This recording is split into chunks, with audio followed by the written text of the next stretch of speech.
वक्रतुंड महाकाय सूर्यकोटि संप्रभ निर्विघ्नं कुरु मे देव सर्वकार्येषु सर्वदा। मंगलम भगवान विष्णु मंगलम गरुड़ध्वज मंगलम पुंडरीकाक्ष मंगलाय तनो हरि। राम रामेति रामेति रमे रामे मनोरमे सहस्रनाम तत्तुल्यं राम नाम वरानने। देखिए आज एकादशी है। अब हम कल एकादशी कथा आप लोग को भेज दिए हैं। आज हम सावन महीने का शिवरात्रि का कथा आप लोग को सुना रहे हैं। और देखिए 26 तारीख को शिवरात्रि है, कल सावन का सोमवार है।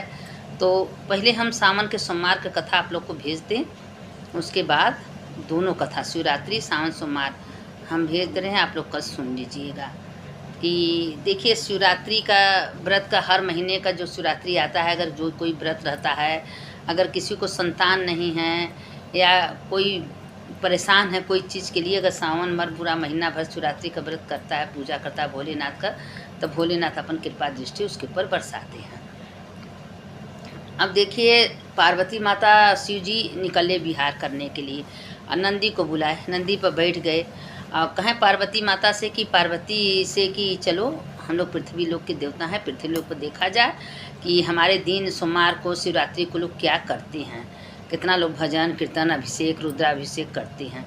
तो पार्वती माता कहीं ठीक है, लोग निकल जाती हैं। वही लक्ष्मी माता को बुरा लगता है, विष्णु भगवान से कहती हैं कि जब देखा समझा के पार्वती माता को लेते हैं नंदी पर और निकल जाते हैं, आप तो हमको कहीं ले नहीं जाते हैं। तो कहें कि उनकी बरोबरी तुम मत करो, पार्वती माता है फटाक दे निकली चल दी है, तुमको तो दुनिया का तामझाम करना पड़ता है। कई कई औरतें होती हैं ना कि निकलते निकलते उनको 1 घंटा लग जाता है।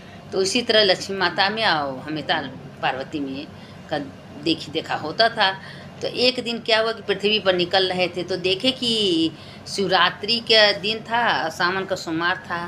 तो एक बहुत गरीब ब्राह्मण, वो उसको तो विश्वास नहीं था भगवान पर, न उसको कोई औलाद थे, हाली बस वो भगवान का विश्वास करके पूजा पाठ करती थी और पर डे अपन मंदिर जाती थी। लेकिन उसकी सास इतनी ताना देती, सवेरे 5 बजे उठ के बेचारी घर का सारा काम धंधा कुल कर लेती थी।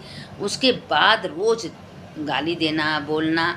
देखिए घर में सबसे बड़ा चीज़ है कि अगर सास अच्छी रहती हैं तो घर का माहौल अच्छा होता है, अगर सास घर का बुरी हो गई तो घर का पूरी माहौल बिगड़ जाता है।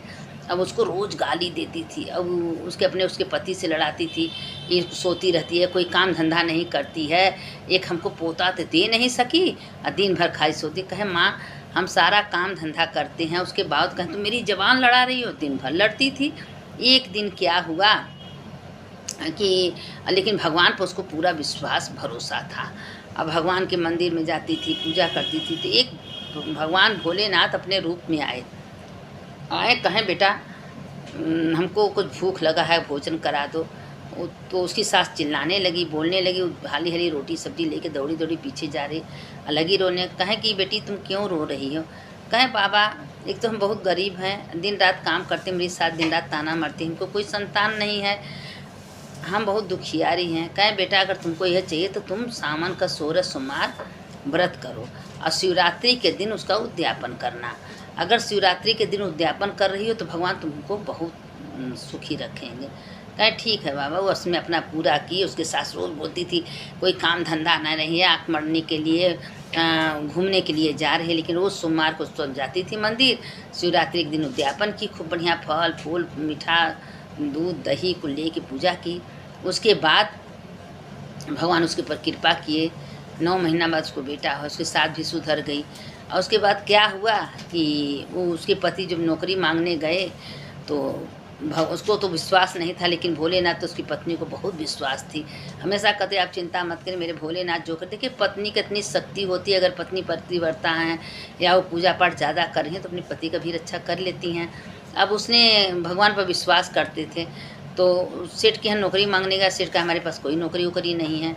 तो पीछे से आवाज़ आई, कहें सुनो बेटा अगर तुम हरिद्वार जाओगे कांवर लेके, सावन का महीना चल रहा है और हमारा बहुत इच्छा है कि तुम हरिद्वार से जल लेके आओगे और हमारे शिवलिंग पर हम चढ़ा देंगे तो तुमको 50,000 रुपया देंगे। अब वो सोचा कि मैं तो गरीब हूँ, अगर हमें 50,000 रुपया मिल जाएगा तो मेरा दुख दूर हो जाएगा। उसने हाँ कर दिया, आया अपनी पत्नी से कहा और उसने अपना कांवर उठाया और हरिद्वार के लिए उसने 10,000 रुपया दे दिया। कि रास्ते पड़ने में तुमको खर्चा का काम आएगा। वो खुशी खुशी हरिद्वार गया, दोनों घड़ा भरा। अब भर के जल जब चलने लगा तो भोलेनाथ अपना रूप बदल के फिर वहाँ गए कि हमको बहुत तेज प्यास लगी है, मेरी जान जा रही है, मेरा गला सूख रहा है, कोई हमको पानी पिला दे। अब उसने बार बार सोच रहा है कि ये जल हम बाबा जी मांगे उनके लिए ले जाएं कि इनको पिलाएं, क्या करें। लेकिन अगर इनको नहीं पिलाएंगे तो इनका प्राण जा सकता है। तो कहा जो होगा सो देखा जाएगा, पहले उनको हम जल पिलाना है। अपने घड़ा निकाला और बाबा जी को पिला दिया। और बाबा जी कौन थे? भोलेनाथ परीक्षा ले रहे थे। अब उसने क्या हुआ कि वो पोटरी का 50,000 रुपया उसको लाल कपड़े में बांध के भोलेनाथ दे दिए। और देने के बाद बोले कि तुम घर जाके इसको खोलना, रास्ते पड़े में मत खोलना। कहें ठीक है। अब उसने पानी पिला दिया। और वो तो भोलेनाथ परीक्षा लिए थे, बूढ़े के रूप में भी भोलेनाथ थे और उस तरह थे। अपना ले गए भोलेनाथ, अपने घर गया, अपनी पत्नी से सारा बात कहा। जब कोठरी खोल के देखा तो उसमें 50,000 रुपये। कहा अरे हम वहाँ आए, उस सेठ के दुकान पर गए, उनका पता नहीं चला, कहाँ गए बाबा जी? कहीं आपको समझ में नहीं आता, लेकिन हमको सब कुछ समझ में आ रहा है। ये सब मेरे भोलेनाथ का ही कृपा है। भोलेनाथ ही आपको बुलाए, भोलेनाथ हरिद्वार भेजे, भोलेनाथ जो हैं पानी पिए, भोलेनाथ ने आपको 50,000 रुपया दिए। तो कहें हाँ तुम्हारी मालती, तुम वो कहें कि तुम्हारे घर जाओ, तुम्हारी मालती इंतज़ार कर। कहें तुम मेरा नाम बताए? कहें नहीं। तो उनको कैसे याद था कि मेरी पत्नी मालती है? कहें हाँ ये बात तो तुम सही कर रही हो। कहें तुमको इतना विश्वास था लेकिन हमको विश्वास नहीं था, लेकिन आज हमको भी विश्वास हो गया अपने भोलेनाथ पर कि मेरे भोलेनाथ कितना दयालु हैं, अपने भक्त पर कूट कूट के दया करते हैं। तो जो महीना भर में एक ठो शिवरात्रि आता है, अगर जो व्रत करता है, अभिषेक करता है, पूजा करता है, उसके ऊपर भोलेनाथ हमेशा कृपा करते हैं। सावन महीना के सोमवार को जो कथा सुनता है, जो व्रत रहता है, व्रत से कुछ नहीं होता, कथा भी सुनना चाहिए। जो सावन महीना में कथा सुनता है, सोमवार को व्रत करता है, पूजा करता है, उसको पर भी भोलेनाथ अपन कृपा दृष्टि बनाते हैं। तो उसी में देखिए अब एक राजा थे और वो अपने रानी के पास गए। एकादशी का दिन था, उनकी रानी अखंड एकादशी का व्रत करती, कभी पानी छूती नहीं थी न पानी पीती थी। उनके पति कहें कि रानी हमको तुम पानी पिया, तो कहें कि दासी इतने नौकर चाकर घर में हैं, किसी से मांगो तुम पानी पी लो। तो कहें कि नहीं, तुम ही पिलाओगे तो हम पिएंगे, नहीं तो हम पानी पिएंगे नहीं। और उस दिन एकादशी के व्रत रानी कहे कि दूसरे महल में चल गई। उतने में रात भर राजा पानी नहीं पिए और दूसरे दिन राजा का प्राण निकल गया। रानी जब दूसरे दिन महल में गई तो लगी पछताने, चिल्ला चिल्ला रोने लगी कि अरे हम राजा को पानी मांगे थे, नहीं पिलाए। तो अब उसी में लोग कहने लगे कि क्या तुम व्रत हो तो किसी को पानी पिलाने में थोड़ी ना दोष है, तुमको तो पानी पिलाना चाहिए। अब उनको क्या मालूम, सोचे राजा मजाक कर रहे हैं। उसने पानी नहीं पिलाया। अब उसका आत्मा निकल के एक घड़ा में गया भौरा के रूप में, और घड़ा में पानी पी लिया। पानी पीने के बाद जब वो घड़ा बंद कर दी, तब जब वो घड़ा खोली तो भौरा निकल के सोचा कि हम अपने शरीर में घुस जाएं। जब राजा का शरीर देखें तो एक दिन रखने के बाद पार्थिव शरीर ले जाके वहाँ घाट पर जला दिए। घाटे पर भौरा उड़ते उड़ते गया, वहाँ भी जला दिए। शरीर ही नहीं था। अब वो भौरा उड़ते उड़ते उड़ते भगवान के पास गया। अब रानी अपना दिन रात बिताने लगी, अखंड व्रत रहती थी। वो व्रत के प्रभाव से अब राजा कहें कि तुम्हारे शरीर तो है नहीं, तुमको दूसरा शरीर देना पड़ेगा, कि तुम्हारी रानी इतनी पतिव्रता अखंड एकादशी का व्रत करती है बिना पानी दाना का, उसका पुण्य तो कहीं जाएगा नहीं। देखिए पत्नी का जो पुण्य है, पति को बैठे बैठे आधा मिल जाता है। अगर पत्नी पुण्य कर रही हैं, पति के पैसे से दान पुण्य कर रही हैं, धर्म कर रहे हैं, तो पति को भी मिलता है। ऐसी बात नहीं है। लोग कहते हैं पति करते तो पत्नी को, पत्नी भी करती हैं तो क्योंकि देखिए पत्नी कोई पूजा पाठ व्रत करती हैं तो अपने लिए नहीं करती हैं, वो अपने पति, अपने बच्चों के लिए, अपने घर के लिए करती हैं। अपने लिए तो कभी कुछ मांगती ही नहीं हैं, न वो अपने स्वास्थ्य के लिए कभी कुछ मांगती हैं। जब भी मांगती हैं अपने पति के लिए मांगती हैं, अपने बच्चों के लिए मांगती हैं। तो वो व्रत का पुण्य इतना था रानी का, तो वहाँ राजा स्वर्गलोक में रहने लगे। तो भगवान भोलेनाथ कहें कि तुम तो मेरे लिए यहाँ आ गए हो, लेकिन अगर तुम्हारी पत्नी इतनी व्रत करती, अगर अपना पुण्य तुमको दे देगी तो तुम्हारा फिर से शरीर मिल जाएगा। और वो ब्राह्मण सब सुन रहा था। तो पता चला कि रानी रोज़ 5 किलो सोना दान करती है। अब वो ब्राह्मण गया तो रानी से कहा कि ऐसी बात हम आपके पति को देखे हैं। तो कहें कि कैसे देखे हो? कहें कि चलिए, अगर कहें झूठ बोलोगे तो हम तुमको मरवा दें। कहें ठीक है। अब जंगल में पेड़ के नीचे पर उनके पति बैठे थे। आए तो देखे तो सचो उनके पति तो कहें कि अरे, तो कहें कि हम तुम अपना पुण्य दे दो कि मेरा पुनर्जन्म हो जाए, क्योंकि तुम्हारा बहुत ज़्यादा पुण्य है, तुम एकादशी का अखंड व्रत करती हो। अब भोलेनाथ कहेंगे तुम्हारी पत्नी पुण्य देगी, तुम अपने रूप में आ जाओगे। तो सकना संकल्प बोल के अपना पुण्य सारा अपने पति को दे दी, तो अपने पूर्ण रूप में आ गए। अब राजा को 5,000, जो ब्राह्मण था उसको 5,000 सोने का मुद्रा दे दिए। देने के बाद ब्राह्मण गए। अब वो पति पत्नी जंगल में रहने लगे। खूब बड़ी फुलवारी बन गया, खूब बढ़िया महल बन गया, इतनी बड़ा उनका पुण्य था। देखिए, एकादशी का पुण्य खिलवाड़ बात नहीं है। जो भी एकादशी का व्रत करता है, पूजा करता है व्रत, उसका तो 7 जन्म के पाप तो नष्ट होते हैं, 7 जन्म के पितर भी तृप्त होते हैं, उसके घर में सुख शांति समृद्धि आती है। अब उसमें क्या हुआ कि शंकर पार्वती जी घूम रहे थे।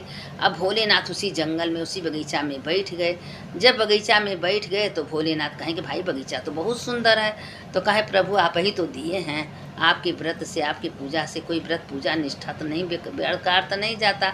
जिस वन में, जिस जगह आप बैठे हैं वो वन तो अद्भुत है ना। तो ये आप ही तो विक्रमादित्य को, जो उनके पति थे रानी के, तो उन्हीं के पुण्य से तो आप सब कुछ दिए हैं। भोलेनाथ कहें कि हाँ ये बात तो सही कह रही हो। तो कहें जो भी सोमवार का व्रत, शिवरात्रि का व्रत, एकादशी का व्रत करता है, उसके जीवन में कभी भी भोलेनाथ उसके जीवन में कभी दुख नहीं देते हैं। तो इसीलिए कहते हैं कि देखिए, कथा पुराण सत्संग सुनने से समस्त पाप नष्ट होता है। तो इसीलिए आप लोग से बार बार कहते हैं कि सत्संग किया करिए, कथा सुना करिए, शिव पुराण सुना करिए। जब एकादशी का व्रत करिए तो उसका कथा सुनिए, कथा उसका सुनने का 100 गुना पुण्य अपने में बढ़ जाता है। तो ये सब करना चाहिए। जो ऐसा करता है उसके समस्त पाप भी नष्ट हो जाते हैं। तो इसीलिए कहते हैं आप लोगों को बार बार कि देखिए, कथा उथा व्यर्थ नहीं जाता है। जो सुनता है उसका भी भला होता है, जो सुनाता है उसका भी भला होता है। इतना बड़ा भागवत है, गीता है, रामायण है, शिव पुराण है, व्यर्थ तो नहीं है। एक ही शिव पुराण देखिए 50-50 बार लोग सुनाते हैं। गीता वही है, रामायण वही है, भागवत वही है, लेकिन वही तो बार बार सुनाते हैं। आखिर इसका महत्व न होता तो इतना लोग दुनिया में सुनते क्यों? क्योंकि सबका महत्व है, सबके पितर भी तृप्त होते हैं। तो इसीलिए कथा पुराण का बहुत बड़ा महत्व है। आप लोग भी सुना करिए, सुनाया करिए। अब जो ये कथा आज को सुनेगा उसके समस्त पाप नष्ट हो जाएंगे, क्योंकि एकादशी के दिन का कथा, एकादशी का भी है, शिवरात्रि सोमवार का सुन लीजिए। अब कल सावन का सोमवार है, उसका कथा हम अलग भेजेंगे।